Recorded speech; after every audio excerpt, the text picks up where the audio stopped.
प्यारे बच्चों, सुप्रभात। आज हम कक्षा 9वीं काव्य खंड का दूसरा लेसन ललदद उसके बारे में पढ़ेंगे। वाक ललदद के द्वारा रचित है। वाक क्या होता है? जो अनुभव के आधार पर लिखी गई कोई कविता होती है उसको वाक कहते हैं। ललदद है वो कश्मीर की लोकप्रिय कवित्री है। अब हम वाक का सार देख लेते हैं। कवित्री के मन में प्रभु मिलन की गहरी तड़प है। कवित्री अनुभव करती है कि जीवन क्षण भंगुर है, क्षण भंगुर कुछ पल का, परंतु परमात्मा से मिलन नहीं हो पा रहा है। जीवन छोटा है और प्रभु से मिल नहीं पा रही है, इसी की तड़प कवित्री के मन में है। अतः उसके हृदय में एक तड़प सी उठती है। मुक्ति का द्वार तभी खुल सकता है जब मनुष्य न तो पूरी तरह से भोगी हो और न ही सन्यासी। कवित्री कहना चाहती है कि मनुष्य को पूरी तरह से भोग विलास में भी नहीं डूबना चाहिए और न ही सन्यासी बनना चाहिए कि मैंने सब कुछ त्याग दिया।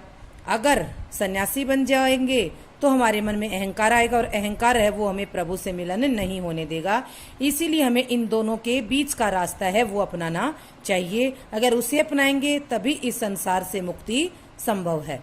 कवित्री कहती है कि उसने हठ योग साधना भी की। हठ योग साधना गहरी तपस्या करना, इंद्रियों को वश में करके, तो उसे उसमें भी कुछ नहीं मिला। फिर कवित्री कहती है कि वह शिव है वो कण कण में बसता है। इसने शिव निराकार प्रभु ब्रह्मा को कहा है। वह हिंदू या मुसलमान में भेद नहीं करता। ज्ञानी वही है जो खुद को पहचानता है और उसी के माध्यम से ईश्वर को भी जान पाता है। ये था हमारी कविता का सार। अब इससे संबंधित आप कुछ काव्य पंक्तियां देखिए। रस्सी कच्चे धागे की खींच रही मैं नाव, जाने कब सुन मेरी पुकार, करें देव भव सागर पार। पानी टपके कच्चे सकोरे व्यर्थ प्रयास हो रहे मेरे, जी में उठती रह हुक, घर जाने की चाह है घेरे। भवसागर संसार रूपी सागर, कच्चे सकोरे कच्चे धागे की बनी कोई रस्सी, हुक तड़प या वेदना। घर, घर किसके लिए प्रयोग है? प्रभु मिलन की जो जगह है उसे इसने घर का नाम दिया है। अब इसकी व्याख्या देखिए। कवित्री क्या कहना चाहती हैं? कवित्री कहती हैं कि जीवन है वो कच्ची रस्सी की तरह नश्वर है। इसने कच्ची रस्सी बता दिया है जीवन को कि वो किसी भी पल टूट सकती है, यानी जीवन की डोर है वो किसी भी पल टूट सकती है। लेकिन कवित्री कहती है इसी रस्सी के सहारे मैं प्रभु भक्ति की नाव को खे रही हूँ। प्रभु भक्ति रूपी नाव है उसको वो कौन सी रस्सी से नाव को खे रही है? कच्ची रस्सी से। जाने कब सुन मेरी पुकार।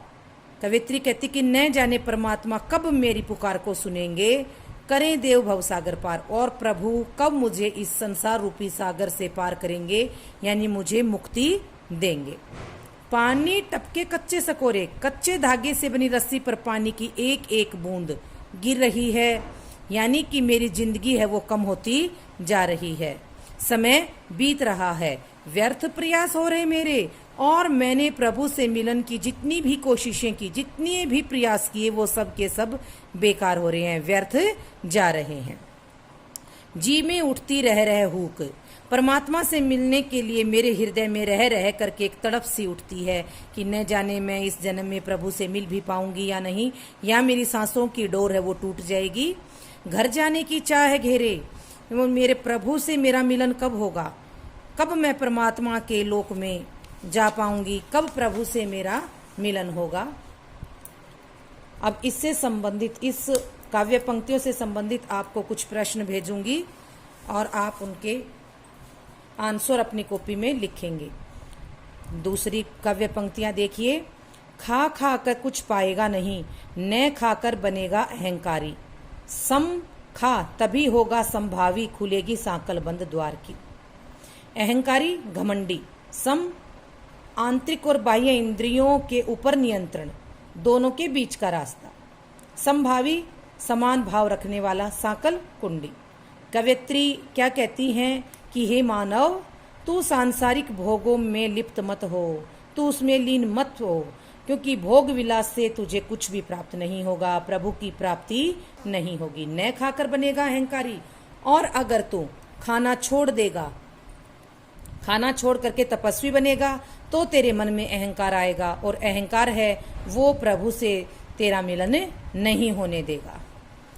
न ही तो भोजन का त्याग करके तू सन्यासी बन, और न ही भोग विलास में लिप्त हो। इसलिए हे मानव, तुम न ही तो भोजन का त्याग करके सन्यासी जीवन बिताओ, और न ही ज्यादा खाओ। इन दोनों के बीच का रास्ता तुम्हें अपनाना पड़ेगा। सम खा, तभी होगा संभावी।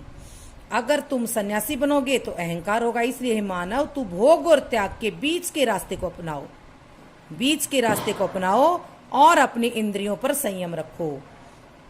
तभी खुलेगी सांकल बंद द्वार की। तभी तू सुख और दुख, भोग त्याग के बीच में समान भाव से रहना सीख सकेगा, और इसी समान भाव से प्रभु की प्राप्ति होगी। प्रभु से तेरा मिलन होगा, और प्रभु से मिलन के तेरे जितने भी रास्ते हैं वो सारे खुल जाएंगे, और इस प्रकार परमात्मा से तेरा मिलन हो जाएगा। इन पंक्तियों में कवित्री मानव से कहती है कि न तो सन्यासी बन, न ही भोग विलासी बन, दोनों के बीच के रास्ते को अपना करके प्रभु से मिलन हो सकता है, प्रभु की प्राप्ति हो सकती है।